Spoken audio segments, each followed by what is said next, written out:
All right, guys, let's continue this unboxing.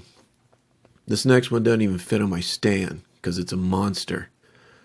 This is what's commonly known as a GSA Morgan dollar. GSA stands for General Services Administration, which is an independent agency of the federal government that still exists today with a $26 billion budget. I would say that's still existing. And I'd like to go over this program a bit because you see these a lot. And I know you hotshots have heard this story many times, but for those who haven't, and that would have been me not too long ago, I'll spend a little time on this. The GSA is basically a management company within the federal government. They manage thousands of federal buildings, and they also manage a large percentage of the government's fleet vehicles, the cars the government uses, as well as a lot of federal personal property. And that management of personal property is how they got involved in the sale of these silver dollars. What happened was in the early 70s, as a result of an internal audit, it was discovered that the government was storing millions of silver dollars in its Treasury vaults. And we tend to think of the GSA Morgans with Carson City only because those get the most attention, but there were thousands of not only Morgans but peace dollars thrown in there as well from many different mints, San Francisco, Philadelphia, New Orleans, and they were of all grades, from low, about good condition to high mint state, but most of them were uncirculated Carson City dollars. So anyway, the government decided to dispose of these coins. Since we weren't on the silver standard anymore, there wasn't any need to exchange these coins for turned-in silver certificate bills. That was stopped in 1964. You remember silver certificates? Of course you do. They look like this. If you turned in one of these between 1964 and 1967, you were still given silver, but it was in the form of silver granules, also known as silver dust for small redemptions. Can you believe that? If you had a lot of cash to redeem, I guess you were given silver bars. 1967, right after that, 67 to 68, I guess the world price of silver went sky high. And the government couldn't give silver to everybody at every location, so they would only let you redeem these bills for actual silver at the New York or San Francisco assay offices.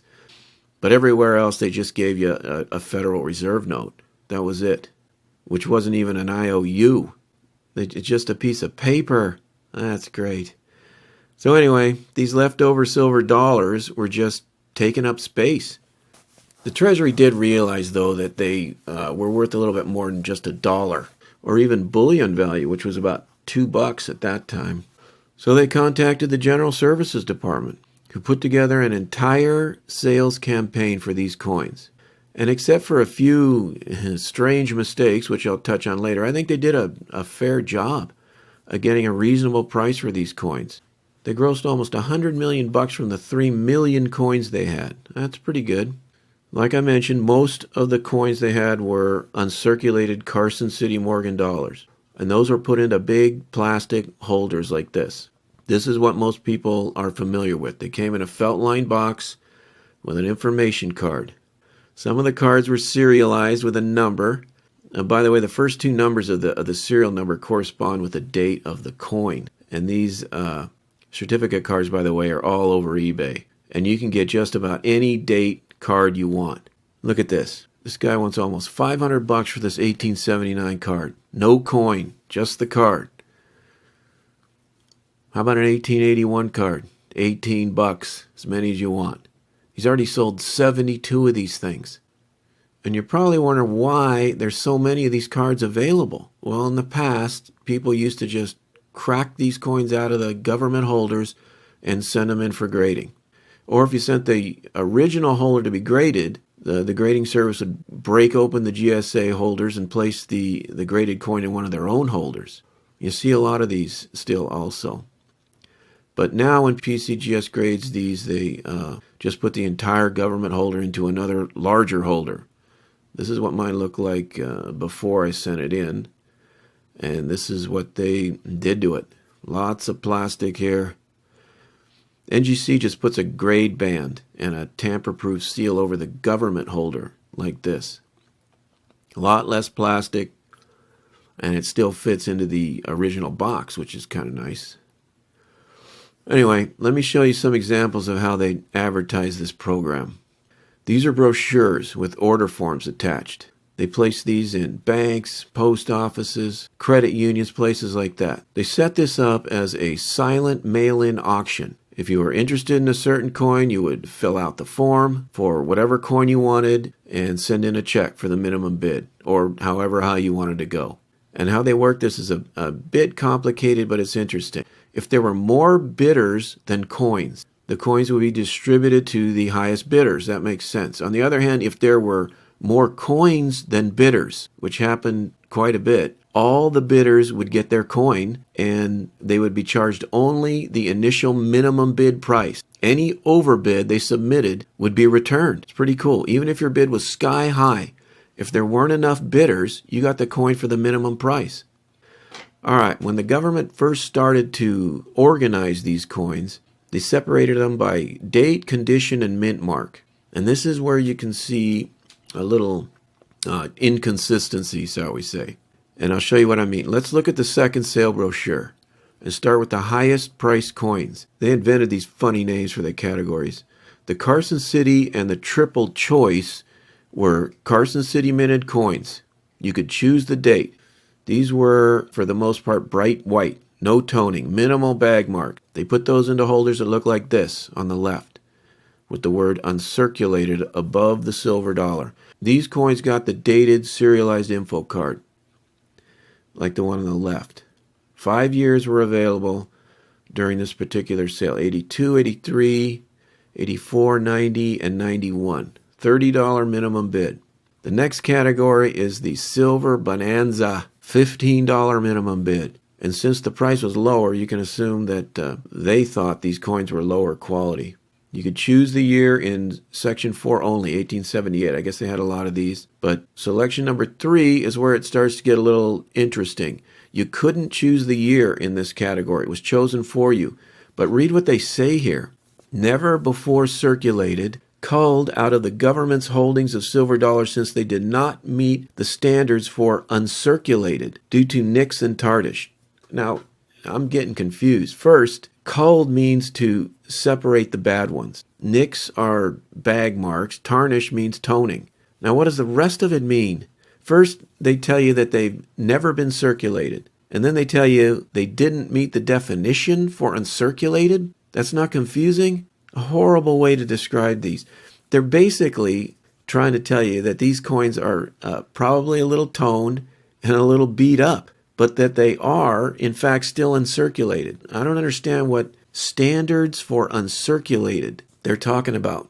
What standards? And you have to remember, in the 70s, collectors didn't like toned coins. In their opinion, these were lower grade coins. Coins from this category are put into holders like this on the right, without the word uncirculated above the words silver dollar. Also, the info cards had no date or serial number, like the one on the right. They removed the word uncirculated here before specimen. The rest is virtually identical to the serialized card. They also added an additional card, reminding people they only paid $15 for this, and there were no exchanges. They were probably anticipating lots of complaints. But anyway, let's get back to the potluck, the $5 coins. These are still uncirculated coins, but mints other than Carson City. And you cannot choose the year here either.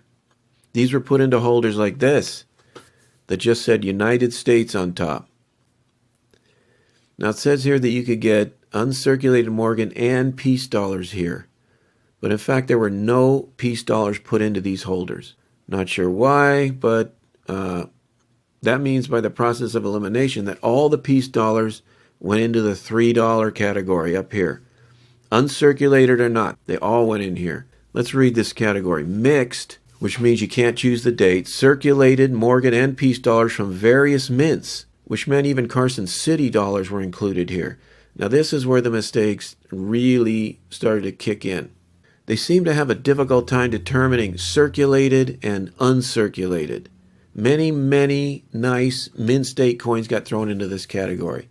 You just didn't know what you were going to get. And because of the low price, this category sold out on this first sale. This is actually the second sale, but the first time this category was offered. These coins were put into soft plastic packaging like this, with 2 cards and an envelope. These are known as soft packs. These all came with a white plastic button that said these were 90% silver and that they were circulated. More confusion because half of these weren't circulated. Anyway, these coins were the bottom of the barrel, so to speak, in their opinion. And they included this additional card, reminding people that they only paid $3 for these coins and that they can't ask for a refund, no matter what they were sent. We don't want to hear from you.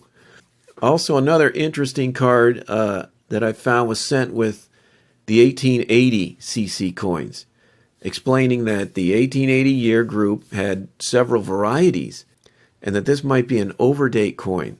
They explain how the mint just changed the date on the die and the old date is still visible a bit, and that it might enhance the value of the coin, and that you should have it inspected by a competent numismatist. That's kind of cool. Here's a little bit of the variation of quality that they had. All these coins are from this $3 minimum bid category. Look at this. You could have got this one. You could have got this. You could have got this. All for the same price. Anyway, back to the coins I have. This one, slightly higher value date, 1885. A little bit more rare. Originally had a minimum bid price $60. And I don't want to say too much about the condition. I already know the grade on this coin, but you guys can guess.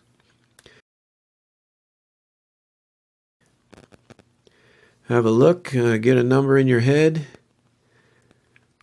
Let's see. 63. But you guys are experts by now, right? You knew that. All right, just for fun, let me show you some other GSA stuff I got here. Here's a non-CC coin in the U.S. Labeled holder. This is one from the $5 category, but still represented as mint state. Here's a piece dollar in a soft pack. This one's graded by NGC, and just for fun, you can grade this one as well. This is a beauty. I love this coin. Slightly gold toning, very few bag marks. I really like this coin. What do you think? You got a number? How about this? 64. This is a nice coin.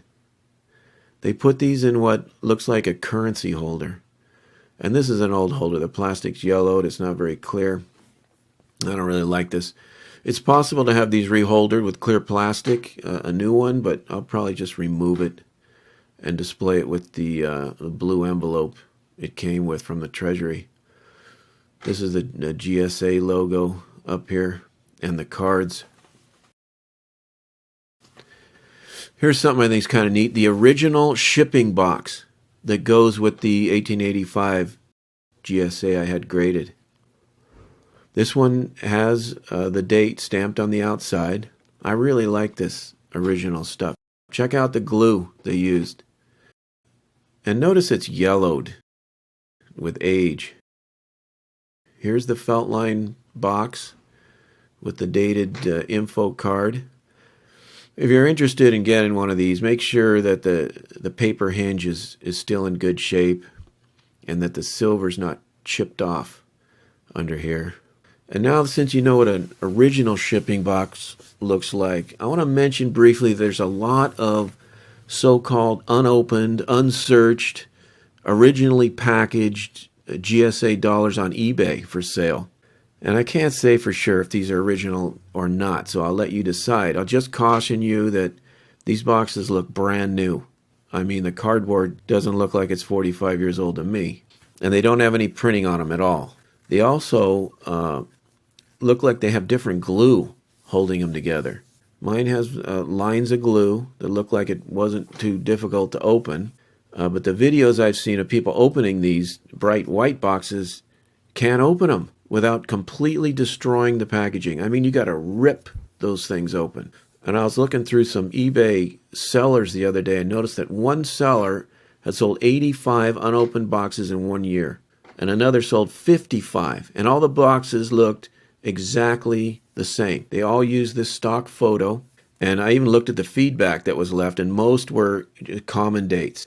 They usually sell these for around $300 a piece, and a common date, common condition GSA is worth around $200. So if these are repackaged, the guy's making around $100 each.